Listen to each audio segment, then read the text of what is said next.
இன்னைக்கு ராத்திரி தூங்குறோம் இல்லை, அது ஒரு சங்காரம். தூங்குறதுங்கிறது என்ன? சாகிறதுக்கு ரிகர்சல் பார்க்கறது. நம்ம தினம் ரிகர்சல் பார்க்குறோம், ஒரு நாளைக்கு ஃபைனல் ஆயிடுது. உறங்கலும் விடித்தலும் போன்ற உண்மையின் மணிமேகலை. உறங்குவது போலும் சாக்காடு, உறங்கி விடிப்பது போலும் பிறப்பு. திருவள்ளுவர். தூங்குற பொழுது நல்ல சிந்தனையோட தூங்கணும்.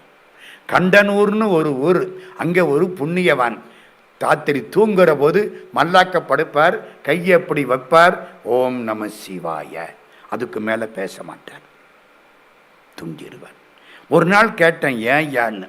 ராத்திரிக்கு உயிர் தூக்கத்திலே போனால் கடைசியாக சொன்ன வார்த்தை ஓம் நம சிவாயன்னு இருக்கட்டுமே. யாருக்கு தெரியும்? தூங்கையில்